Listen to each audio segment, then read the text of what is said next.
Hello my dear students, आदर्श शिक्षण संस्थान नौतन के ऑनलाइन लर्निंग सिस्टम में आप सबका स्वागत है। जैसा कि आप लोगों को पहले से ही पता होगा कि हम लोग क्लास 10 का मैथ पढ़ रहे हैं, जिसमें हम लोग चैप्टर नंबर 15 और उसमें जो चैप्टर है उसका नाम प्रोबेबिलिटी यानी प्रायिकता है, उसके अंतर्गत हमने पहले वीडियो में आप लोगों को बहुत सारी जानकारियाँ दे दी हैं। जैसा कि आप लोगों को पता है कि प्रायिकता होता क्या है, ये हमने पिछले वीडियो में आपको बता चुका है। और प्रायिकता से रिलेटेड जितने भी टर्म थे, जैसे कि प्रयोग किसे कहेंगे, अभिप्रयोग किसे कहेंगे, घटना किसे कहेंगे, निश्चित घटना क्या होती है, अनिश्चित घटना क्या होती है, संप्रायिक घटना क्या होती है, अनुकूल घटनाएं क्या होती हैं, इन सभी घटनाओं के बारे में हमने आपको पिछले लेक्चर में बता चुके हैं। अब आप लोगों को अगर वो लेक्चर नहीं मिला है तो आप उसे जा करके देखिए और तब आप दूसरे लेक्चर को, जो कि हमारा लेक्चर नंबर 2 है, आप आकर के फिर इसे देखिए तो आपको अच्छे तरीके से समझ में आएगा। उस चैप्टर में हमने इंट्रोडक्शन दिया है प्रायिकता का, और प्रायिकता के अंतर्गत आने वाले कुछ टर्म को भी हमने बताया है। जैसे कि हमने उसमें सबसे इम्पोर्टेंट एक घटना के बारे में हमने आपको बताया था, निश्चित घटना। हमने कहा था कि यह ऐसी घटना होती है जिसका होना बिल्कुल निश्चित है, एकदम होगा ही ये घटना। जैसे सूरज का पूरब से निकलना, ये निश्चित घटना है, कभी सूरज पश्चिम से निकल नहीं सकता है। सूरज का पश्चिम की ओर डूब जाना, ये भी निश्चित है, होना तय है। तो ऐसी घटनाओं को निश्चित घटना कहते हैं। बात समझ में आया? तो बस वो सारी चीज़ें आपको पिछले लेक्चर में बता दी गई है। आज हमारा 2nd लेक्चर है और आज हम लोग इस लेक्चर में ये जानेंगे कि किसी भी घटना के सभी संभावित परिणामों की संख्या को हम लोग कैसे ज्ञात करेंगे। कहने का मतलब कि अगर आपको कोई घटना दे दिया जाए और पूछा जाए कि इस घटना के अंदर सभी संभावित परिणामों की संख्या कितनी होगी, इसको बताइए। तो चलिए हम आप लोग को वही आज सिखाते हैं कि आप लोग सभी संभावित परिणामों की संख्या, जिसे हम लोग पॉसिबल रिजल्ट के नाम से जानते थे, इसे हम लोग कैसे पता करेंगे या कैसे हम लोग ज्ञात करेंगे। तो सबसे पहले आपका जो सिलेबस है, इस सिलेबस में सबसे पहले आपको पढ़ना है एक सिक्के के बारे में। कहने का मतलब एक क्वाइंस के बारे में। मतलब ये कि अगर एक क्वाइन को हम ऊपर उछाल देते हैं तो आपसे पूछेगा कि अगर एक क्वाइन को यानी एक सिक्के को उछाला जाता है तो इसके सभी संभावित परिणामों की संख्या कितनी होगी, ये सवाल आपसे पूछा जा सकता है। तो वही आपको बताना है।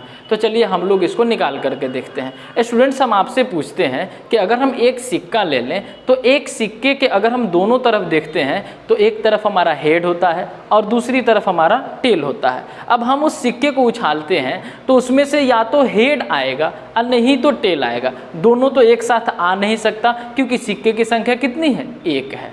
बात समझ में आया? तो कौन कौन आ सकता है, यानी किसके किसके आने की पॉसिबिलिटी है। तो एक सिक्के को उछालेंगे तो हेड की भी आने की पॉसिबिलिटी है और साथ में टेल की भी आने की पॉसिबिलिटी है। क्या इनको छोड़ करके कुछ और आ सकता है? नहीं ना आ सकता है स्टूडेंट्स। इसका मतलब क्या हुआ कि जब हम एक सिक्के को उछालेंगे तो सभी संभावित परिणामों की संख्या कितनी हो जाएगी स्टूडेंट्स?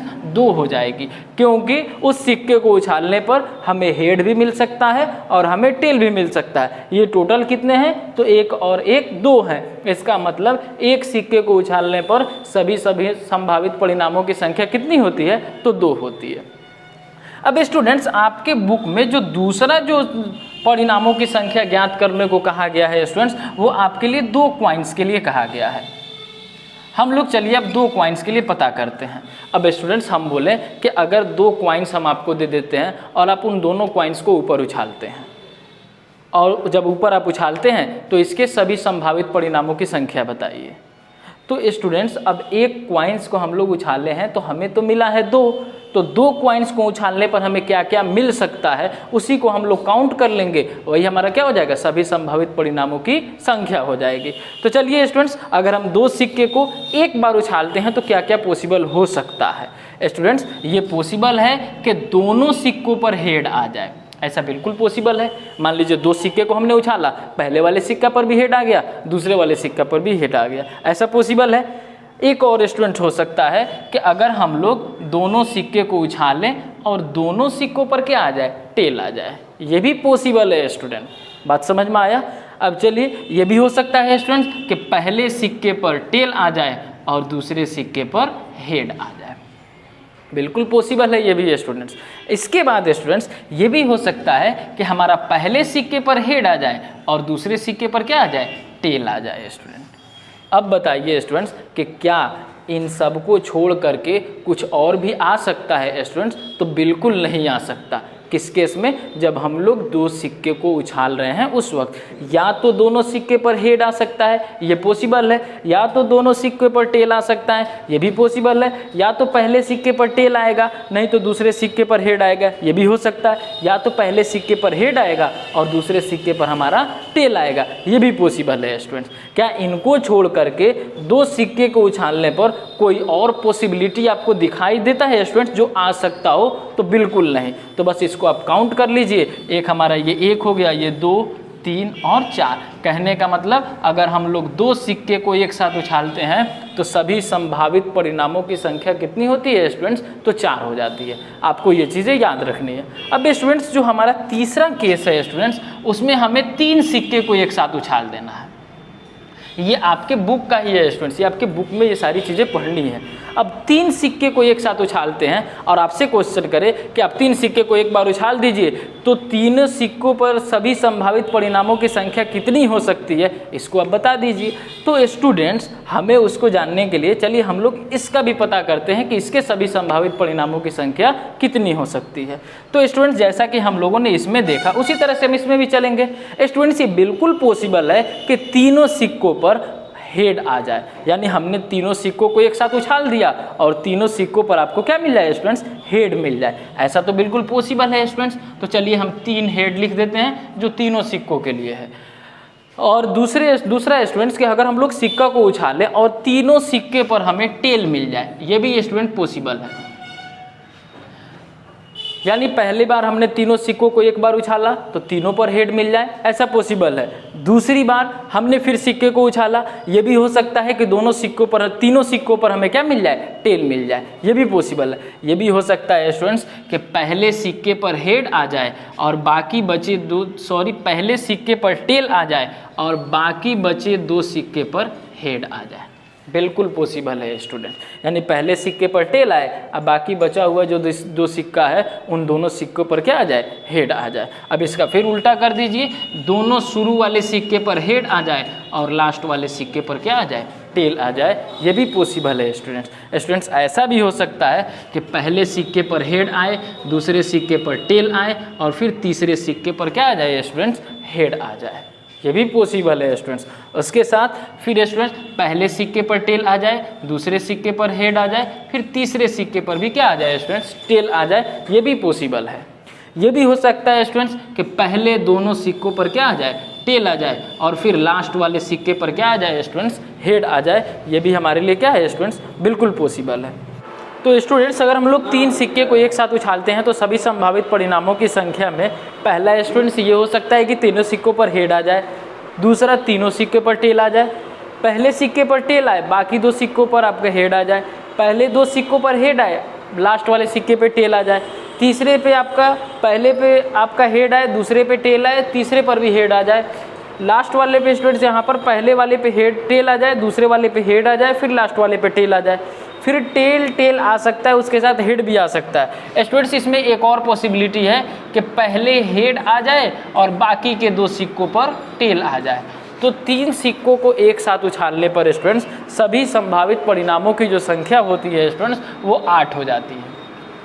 ये आप ध्यान में रखिएगा स्टूडेंट, जिसमें ये आपको जो दिखाया गया है कि पहला हो सकता है कि तीनों सिक्कों पर हेड आ जाए, दूसरा तीनों सिक्कों पर टेल आ जाए, तीसरा पहले सिक्के पर टेल आए बाकी 2 सिक्कों पर हेड आ जाए, चौथा बाकी पहले 2 सिक्के पर हेड आए और लास्ट वाले सिक्के पर टेल आ जाए, पांचवा स्टूडेंट पहले सिक्के पर हेड आए, दूसरे सिक्के पर टेल आए, तीसरे सिक्के पर हेड आए, छठा स्टूडेंट पहले सिक्के पर टेल आए, दूसरे सिक्के पर हेड आए और चौथे सिक्के पर टेल आ जाए, सातवां स्टूडेंट पहले 2 सिक्के पर टेल आ जाए, लास्ट वाले सिक्के पर हेड आ जाए, आठवां स्टूडेंट पहले सिक्के पर भी हेड आए और बाकी 2 सिक्कों पर क्या आ जाए? टेल आ जाए। अब स्टूडेंट्स हम इन्हें अगर काउंट करते हैं तो 1 2 3 4 5 6 7 8, यानी अगर हम लोग 3 सिक्कों को एक साथ उछाल देते हैं स्टूडेंट्स तो सभी संभावित परिणामों की जो संख्या होती है स्टूडेंट्स वो हमारी 8 हो जाती है।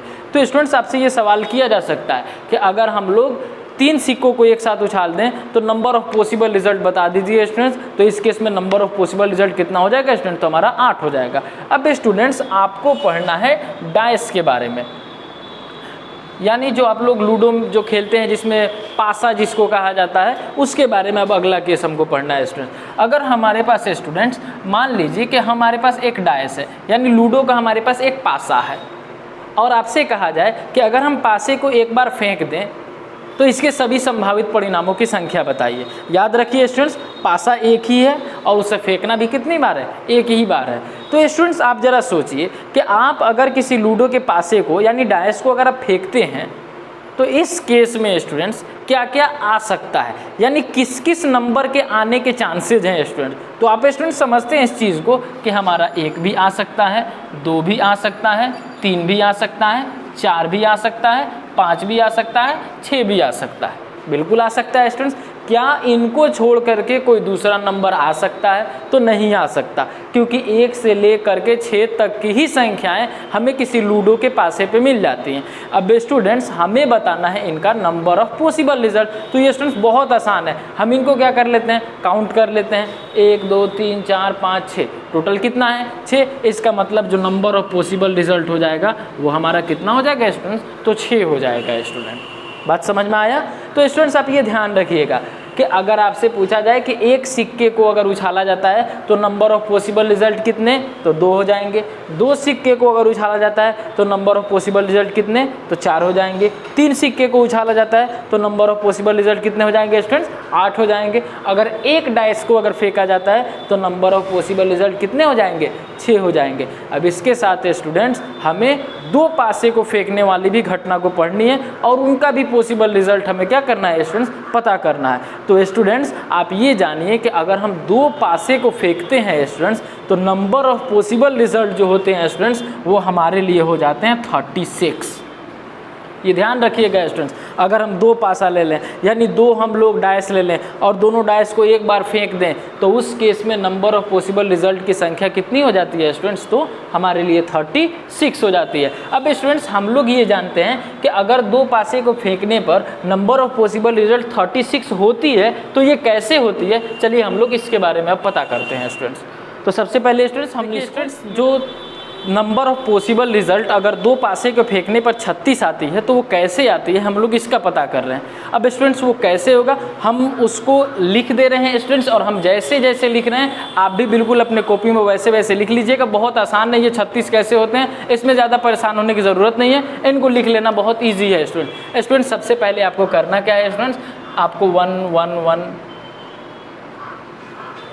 6 बार 1 लिख देना है। फिर स्टूडेंट्स आपको 6 बार 2 लिख देना है। फिर आपको स्टूडेंट्स 6 बार 3 लिख देना है।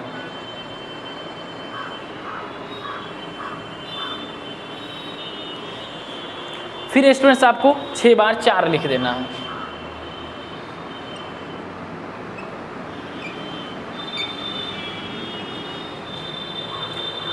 फिर आपको स्टूडेंट्स 6 बार 5 लिख देना है। और फिर स्टूडेंट्स आपको 6 बार 6 लिख देना है। स्टूडेंट्स ये लिखने का तरीका है। अब इसके बाद स्टूडेंट्स आपको करना क्या है कि 6 तक ही हम लिखेंगे, क्योंकि पासे पर जो संख्या अधिकतम होती है वो कितनी होती है? 6 ही होती है। अब हमें क्या करना है, इन सभी के पास 1 से लेकर के 6 तक की संख्याओं को लिख देना है स्टूडेंट। तो जैसे यहाँ पर 1 2 3 ये हो गया 4 5 और ये हो गया 6, और फिर इनको स्टूडेंट्स हमें ब्रैकेट में ले लेना है। फिर अगर हम दूसरे केस में आते हैं, फिर इनके पास भी हम 1 से लेकर के 6 तक की संख्या को लिख देंगे स्टूडेंट्स, और फिर हम इनको क्या करेंगे स्टूडेंट्स? ब्रैकेट में ले लेंगे। फिर उसी तरह से तीसरे के लिए भी स्टूडेंट्स हम लोग क्या करते हैं कि 1 से लेकर के 6 तक की संख्या स्टूडेंट्स सभी के पास लिख देते हैं।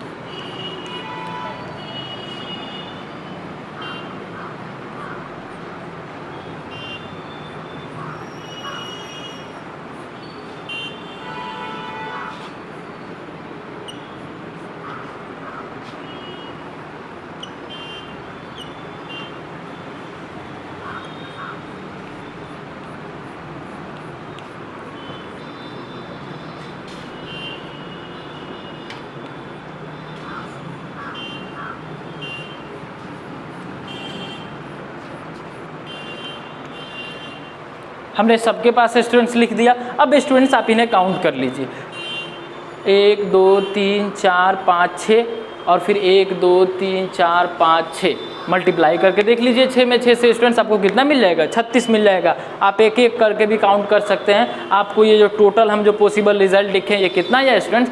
36 आया है। ये किस केस में आया है? जब दो पासे को एक साथ उछालते हैं तो नंबर ऑफ पॉसिबल रिजल्ट की संख्या कितनी हो जाती है? तो 36 हो जाती है। स्टूडेंट्स ये आपको याद रखना है। तो हमने आपको बताया कि एक सिक्के को उछालेंगे तो नंबर ऑफ पॉसिबल रिजल्ट 2 हो जाएंगे, 2 सिक्के को उछालेंगे तो 4 हो जाएंगे, 3 को उछालेंगे तो 8 हो जाएंगे, एक डाइस को फेंकेंगे तो नंबर ऑफ पॉसिबल रिजल्ट 6 हो जाएगा, 2 डाइस को फेंकेंगे तो नंबर ऑफ पॉसिबल रिजल्ट कितना हो जाएगा स्टूडेंट? 36 हो जाएगा। अब स्टूडेंट्स आपको क्या करना है? बीच बीच में वीडियोज़ को पॉज करके सभी का नंबर ऑफ पॉसिबल रिजल्ट को आपको अपने कॉपी में नोट डाउन कर लेना है।